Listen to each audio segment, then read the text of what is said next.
E você segue acompanhando o Jornal da USP, as principais notícias desta sexta-feira e também sempre às sextas, como você já se habituou, temas interessantes sobre meio ambiente para análise aqui com o professor Pedro Luiz Cortes, do Departamento de Informação e Cultura da ECA e coordenador da Rede Internacional de Estudos sobre Meio Ambiente e Sustentabilidade. Tudo bem, professor Pedro? Bom dia. Bom dia, Roxane. Bom dia, ouvintes. É um prazer falar com vocês. Bom, comunicação é determinante para a solução dos problemas ambientais, para o desenvolvimento de políticas públicas. Se as pessoas não receberem informação correta, e vale para essa área e vale para muitas outras, né? Elas não terão como tomar uma posição sobre o tema ou cobrar, por exemplo, soluções do governo. A questão é, isso incomoda também nessa área ambiental? É esse o tema que a gente vai levantar hoje. Isso também incomoda, né? As questões ambientais têm sido alvo de censura, professor Pedro Luiz? Por incrível que pareça, Roxane, infelizmente a censura ainda se manifesta de diversas maneiras, né? E por vezes de maneiras bastante sutis. E algumas delas são bem objetivas, né, por outro lado, e atingem as questões ambientais. Então, recentemente, o Canadá proibiu que meteorologistas do governo falassem sobre mudanças climáticas. E a alegação, é cômico isso, mas a alegação do porta-voz foi de que os meteorologistas não são especialistas em clima, o que obviamente é um imenso absurdo. O governo canadense também informou que outros cientistas ligados ao governo deveriam pedir permissão para falar com a imprensa. Então, essa é uma forma de censura, ou seja, você proibir, né, os pesquisadores ligados ao governo de terem qualquer tipo de manifestação pública, conversar com a imprensa, algo do tipo, né? E infelizmente não é um exemplo isolado. No início desse ano, o presidente Trump determinou aos funcionários da Agência de Proteção Ambiental Americana que não falassem com a imprensa. E mais recentemente, os funcionários do Departamento de Energia dos Estados Unidos foram informados que não poderiam utilizar os termos mudanças climáticas, redução de emissões e Acordo de Paris. Então é uma forma, né, muito direta, muito objetiva de se proibir que determinados temas sejam discutidos, pelo menos pelos técnicos e cientistas ligados ao governo. Mas isso tem a ver com o Trump mais recentemente? Não, isso já ocorreu, né, em 2011 na Flórida. O governo estadual procurou impedir o uso pelos funcionários públicos dos termos mudanças climáticas, aquecimento global, sustentabilidade e aumento do nível do mar, né?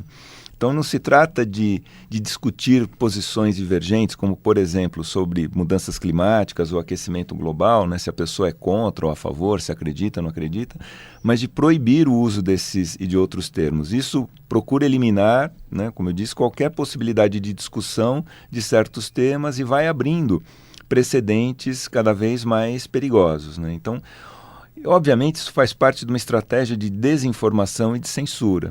Mas ao invés daquela censura que era direcionada diretamente aos meios de comunicação, essas ações mais recentes do governo do Canadá e dos Estados Unidos, elas buscam eliminar as questões da agenda oficial.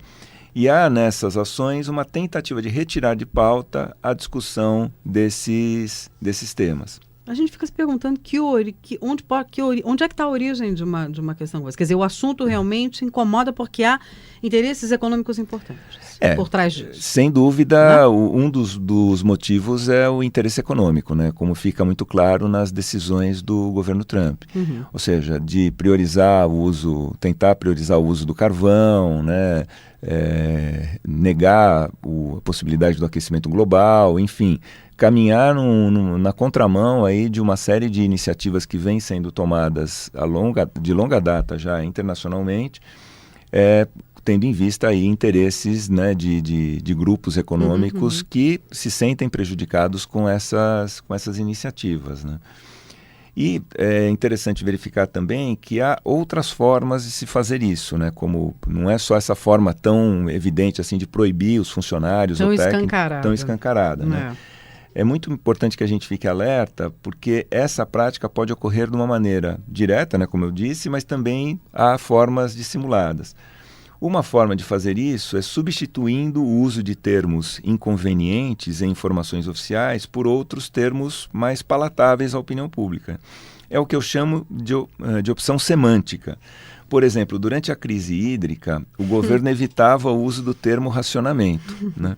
E, em seu lugar, ele utilizava a expressão restrição hídrica. Né? Todo mundo, né, ria dessa história porque era absolutamente a mesma coisa para quem estava passando na prática por aquela restrição. Isso não mudava, né? Isso não mudava a realidade da pessoa que estava com longe. Falta d'água durante várias horas ao longo do dia. Ao contrário, até irritava mais, a pessoa, né? Falou, não, você não está passando por um racionamento, você está passando por uma restrição hídrica, né?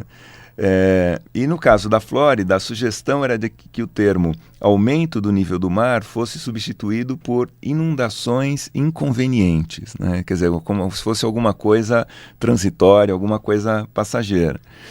Há outra forma também, né, que é possível descaracterizar números e índices, e isso pode ser feito, por exemplo, num informe sobre concentração de poluentes, ele deve mencionar os valores considerados adequados, não simplesmente lançar um valor, olha, a concentração de tal elemento é X, né?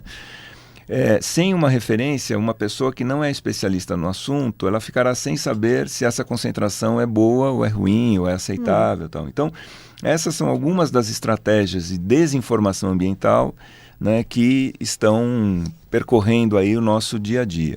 E efetivamente o que preocupa são essas estratégias diretas, né, de proibição sobre determinados termos, né, venham ser discutidos, enfim, que isso faça parte de uma pauta normal de discussão. Se isso virar rotina, né? Exatamente. É muito perigoso. Voltando ao nosso exemplo, racionamento dá a entender que o governo cortou e ele não queria que parecesse isso. Exatamente. Restrição hídrica é culpa lá do céu, né?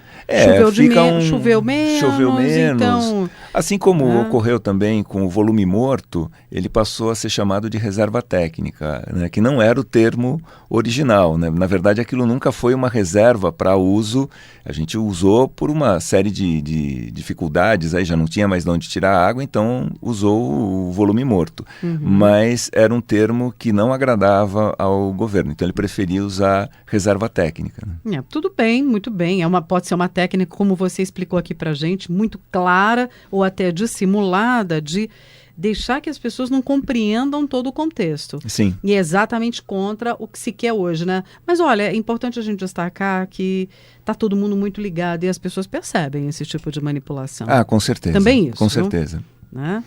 A imprensa sempre monitora também e as pessoas acabam percebendo, né, quando essa estratégia, ela não é assim um simples descuido, né? Deixei de citar o valor de referência para um determinado poluente ou troquei um termo. Quando o uso é repetitivo, fica claro que tem uma estratégia por trás disso e as pessoas não estão aceitando. As pessoas estão muito ligadas nisso. Exatamente. Professor Pedro Luiz Cortes, professor associado do Departamento de Informação e Cultura da ECA e coordenador da Rede Internacional de Estudos sobre Meio Ambiente e Sustentabilidade, coordenador também, né, do projeto O Ambiente é Nosso Meio no YouTube, sempre às sextas com a gente.